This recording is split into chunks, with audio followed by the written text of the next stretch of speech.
She stared at me across the table, her wine glass still half full, her fingers tapping against the wood like a metronome, counting down to something inevitable. Outside, rain smeared the city lights into a blur, and for a moment, I thought she was hesitating, maybe trying to find softer words. But no, her voice came sharp, almost casual. It's over. Something inside me cracked, but I didn't let it show. I didn't ask why, didn't beg for an explanation. I just sat there, feeling every heartbeat echo in my skull like a drum. My hand tightened around my fork, the metal biting into my skin, but I said nothing. It wasn't strength. It wasn't pride. It was something colder, like my soul had already packed its bags and walked out of the room before I did. She was waiting for me to explode, to plead, to make her feel powerful. Instead, I stood up. My chair scraped the floor like a scream in the quiet restaurant, and I left. No goodbye, no glance back. Just the rain swallowing me whole as I stepped into the night. I think that's when she realized she'd lost control. But here's the thing. When I walked out that door, I had no plan, no answers, nothing but the sound of my own footsteps pounding against the wet pavement. And in that silence, a storm started brewing in me. Because I knew she wasn't telling me everything. Something darker was hiding behind those two words. It's over. The moment I stepped outside, the air felt heavier, like the entire city knew something I didn't. I walked aimlessly, rain soaking through my jacket, my thoughts running in jagged circles. It's over. That was it. No explanation. No, we need to talk. Just the final nail hammered into the coffin of everything I thought we were. But why did it feel so rehearsed? Like she'd been waiting for the perfect moment to throw it in my face. I couldn't stop thinking about that slight smirk she tried to hide as I left. Was that satisfaction? I wandered for hours that night, my phone buzzing with her texts, short, empty lines like, "We should talk," or "Come home." I didn't answer. I couldn't. Something inside me refused to give her even a single word. It wasn't courage. It was numbness, a hollow pit where my voice should have been. I finally ended up at some greasy 24-hour diner, sitting alone in a corner booth, staring at a cup of coffee I never drank. My mind replayed every conversation, every late night. She claimed she was too tired to talk. And then it hit me. There had been signs, cracks in the mask she wore every day. I just didn't want to see them. When I finally drove home just before dawn, the house felt wrong. Not just quiet, wrong. Her things were untouched, her phone charger still plugged into the wall, but something about the air made my stomach twist. On the kitchen counter, I found an envelope with my name on it, written in her careful handwriting. My hands shook as I opened it. Inside was a single note, and I swear I read it 100 times because I couldn't make sense of it. You weren't supposed to find out like this. Stay away from him. Stay away from him. Those words burned into my brain like fire. What him? Who the hell was she talking about? That's when I realized this wasn't just about her ending things with me. There was something much bigger hiding beneath the surface, something she was terrified I'd uncover. And suddenly, I wasn't just a heartbroken husband. I was a man with questions, and I was ready to tear apart every lie she'd told me to get the answers. I barely slept that morning. I lay on the couch, staring at that note like it was a riddle carved out of my own failure. Stay away from him. The words looped through my head like a broken record. Who was him? A coworker? A stranger? Someone she'd been hiding from me all along. Every possibility gnawed at me, and the more I tried to guess, the worse it got. My wife had just shattered our life with 2 words, and now there was this shadowy figure attached to the wreckage. I couldn't just sit there. The next day, I started digging. Not in the casual, curious way I had before. This time, I became obsessed. I checked her emails, her call logs, even her cloud storage. That's when I stumbled across something I wasn't supposed to see. A hidden album on her phone. There were only 3 photos in it, but they told me everything I needed to know. The first was a picture of her, smiling in that way she hadn't smiled at me in months, standing next to a man I'd never seen before. He wasn't some slick, suit-wearing type. He looked ordinary, too ordinary. But there was something in his eyes, something cold and calculating, like he knew she was already his. The second photo was worse. It wasn't scandalous. No, it was stranger. It was my car, parked in front of our house, taken at night. Who the hell was taking pictures of my car? The timestamp showed it was taken 2 weeks ago, on a night she'd told me she was working late. The third photo sent a chill down my spine. It was a close-up of a note, scrawled in messy handwriting. He doesn't know. Don't tell him yet. I didn't know if that was meant for her or for someone else, but either way, it made my stomach turn. I confronted her that night, but she wasn't home. She didn't come home at all. Instead, I got a single text message around midnight. Don't do anything stupid, Curtis. Just let it go.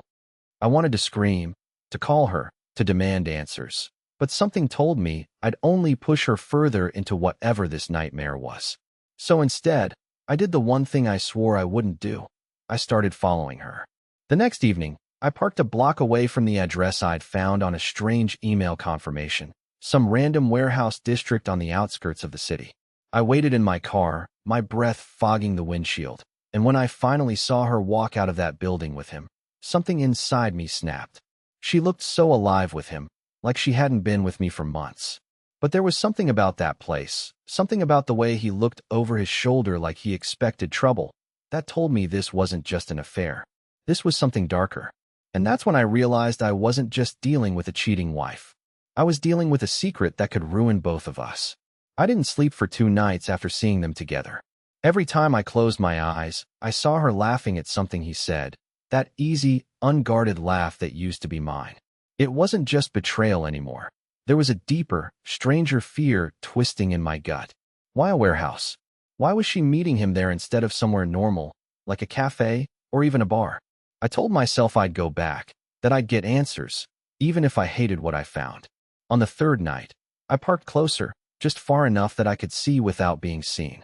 The building looked abandoned from the outside, rusted metal doors, broken windows patched with plywood, the kind of place teenagers dare each other to sneak into on Halloween.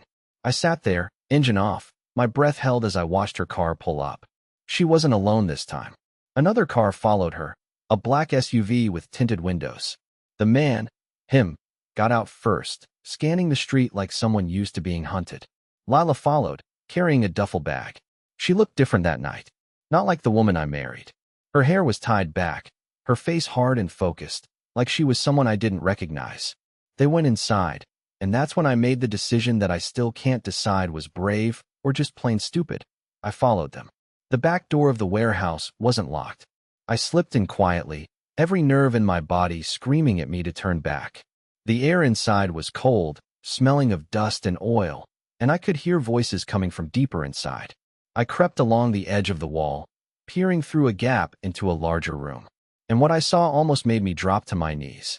There was cash, piles of it, stacks of bills on a table like something out of a movie.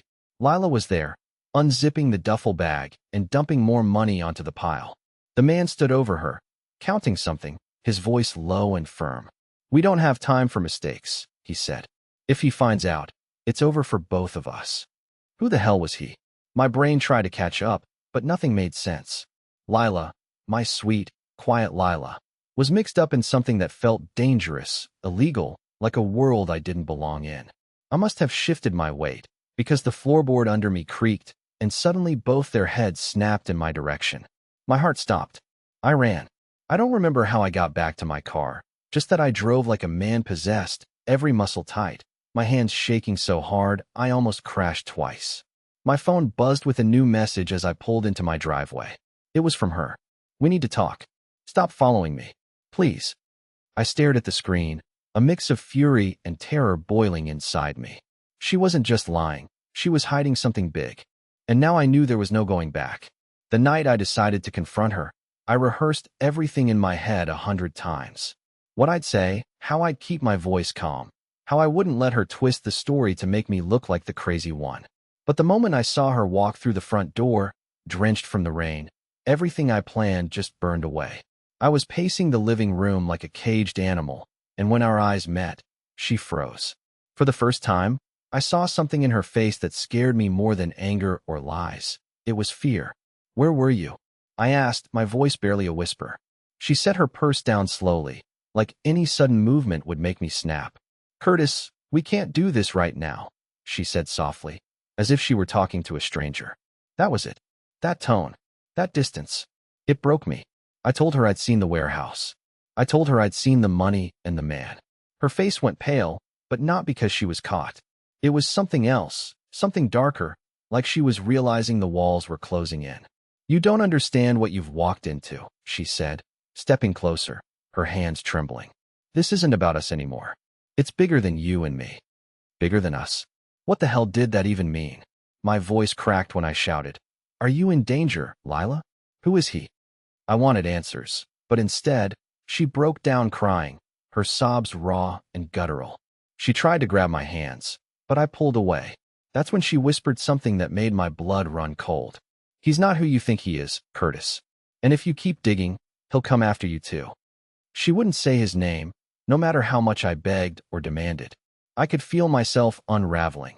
Every word she refused to say slicing me open. I wanted to scream, to throw something, but all I could do was stand there, trembling like a child. And then she said the thing that still echoes in my head. You were never supposed to see that part of my life. That part of her life. What the hell did that mean? Was she involved in something criminal? Was he blackmailing her? My mind was spinning with every terrible possibility. Before I could press her more, her phone rang. The sound cut through the room like a blade. She looked at the screen, her face drained of color, and without saying a word, she grabbed her purse and bolted out the door. I followed her, of course I did. I wasn't going to let her run off again with this shadowy man while I sat at home, clueless. I tailed her car all the way across town, my heart pounding as we moved through back streets I didn't recognize. She finally stopped at an old motel with a flickering neon sign. I parked a few spaces back and watched as he emerged from one of the rooms, that same cold expression on his face. I was about to step out of the car, ready to finally confront him, when I saw it. He had something tucked under his jacket. A weapon. My blood froze. And just as I was about to retreat, he turned his head slightly, like he sensed me, like a predator sniffing out prey. That's when I knew I was in way over my head. I sat in that car for what felt like an eternity, gripping the steering wheel so tightly my knuckles turned white. Every part of me was screaming to drive away, to leave this nightmare behind, but something darker and heavier kept me there. I had to know the truth. I couldn't let this man, this ghostly figure who had somehow stolen my wife, continue lurking in the shadows while I sat powerless. But when I finally made my move, I realized too late that I wasn't hunting him. I was walking straight into his trap. I waited until they went inside the room. I thought I was being careful, parking a block away and sneaking through the dark edges of the lot, but I must have underestimated him. I stood by the window, just close enough to hear muffled voices. Lila's tone was frantic, pleading. I could hear her say something like, "He's not supposed to know about this," followed by his voice, low and calm, like ice. "Then you'd better make sure he stays quiet." My stomach dropped. Were they talking about me? The glass was dirty, but I leaned in to see through a crack in the curtain. What I saw didn't make sense at first. There was no romantic scene, no embrace. Instead, there was paperwork, stacks of it, along with bundles of cash and what looked like a ledger filled with names. Lila was signing something with shaking hands while the man watched her closely, his hand never moving far from his jacket. It wasn't an affair. It was something else, something worse. And then it happened. My phone buzzed. I forgot to silence it. The sound cut through the night like a gunshot. Lila's head snapped toward the window, her eyes locking with mine through the gap. For a moment, we just stared at each other, both frozen. Then I heard him shout, "Who's out there?" And everything inside me screamed run. I bolted around the corner, my shoes slipping on wet pavement, heart pounding like a jackhammer. I heard the door slam open behind me, his voice calling out, sharp and furious. I dove behind a dumpster, trying to control my breathing as footsteps drew closer. I saw his shadow stretch across the ground, and for a terrifying moment, I thought he'd find me. But then Lila said something I couldn't fully catch, something that made him stop. He cursed under his breath and went back inside. When I finally made it back to my car, I felt like I'd aged 10 years in 20 minutes. My hands wouldn't stop shaking as I started the engine. I didn't drive home. I didn't even know where to go. I just kept driving until I ended up on an empty highway, the kind of road where the world feels like it's holding its breath. I pulled over, rested my head on the steering wheel, and tried to process what I'd just seen. Lila wasn't cheating. She was involved in something far darker, something that made her say it's over, not because she didn't love me anymore, but because she wanted to protect me. At least, that's what I wanted to believe. But if that was true, then who was this man? Why was there so much money? And why did his presence feel like a threat that stretched beyond anything I understood? That night, I promised myself I wouldn't be the clueless, heartbroken husband anymore. If Lila was in trouble, I'd find out exactly what was going on, no matter what it cost me. The following morning, I woke up on the couch with my clothes still damp from the night before. I barely slept. Every time I closed my eyes, I saw that man's silhouette in the motel parking lot, his hand hovering over whatever weapon he had tucked under his jacket, his voice cold and commanding. I couldn't shake the feeling that he knew I'd be there, like I was already a part of his game. Maybe I was. Maybe I'd been a pawn for a lot longer than I realized. I spent the day digging into him. It wasn't easy. He had no social media, no obvious paper trail. But desperation has a way of sharpening your instincts, and I started with the motel. A fake name on the guest registry, Daniel Cross. Something about that name didn't feel right. It sounded like a name someone makes up when they don't want to be found. I called a few favors with an old college friend who worked in private investigations, and within hours, I had something I never expected, a face. When I saw his picture, I almost dropped my phone. It wasn't that I recognized him, but that he looked like someone who'd been near me for a long time without me noticing. There was a photo of him taken months ago, standing near my workplace parking lot. Another photo outside the grocery store I visited every week. And then the worst one, a blurry snapshot, but clearly my front yard. He'd been watching me. I felt my blood run cold as I realized that this wasn't about Lila alone. This man wasn't just some affair or even a criminal partner. He was orbiting my life too. Why? What did he want from me? When Lila finally came home that evening, I was ready. I didn't yell. I didn't even look at her at first. I just handed her my phone with his photo pulled up. She went pale, her lips parting like she was about to say something, but no words came. Who is he? I demanded. She shook her head, tears building in her eyes, and whispered, Curtis, you need to let this go. Please. If you love me at all, you'll stop digging. Stop digging? That was the moment I knew there was something even more sinister lurking beneath all of this. You think I can just sit here and pretend this isn't happening? I snapped. Do you even understand what it's like to not know if the woman I married is lying to me, or if we're both in danger? She broke then. Not completely, but I could see it in her eyes. She wanted to tell me, but something was holding her back. It's not what you think, she whispered. He's not just some guy. He's someone I owed, Curtis. I thought I could fix it before you found out, but now it's too late. He won't stop until he gets what he wants. What does he want? I asked, my voice shaking. She didn't answer. Instead, she just sank into a chair and covered her face with her hands, like the weight of it all was crushing her. I wanted to shake her, to force the truth out, but I knew if I pushed too hard, I might lose her completely. So I made a choice that night. If she wouldn't tell me, I'd get the answers myself. I waited until she fell asleep. Then I left the house and drove straight back to that motel. Only this time, I wasn't going to watch from a distance. I was going to find him, face to face, and get the truth. When I arrived, the motel was quiet, but the door to his room was cracked open just enough to show the glow of a TV inside.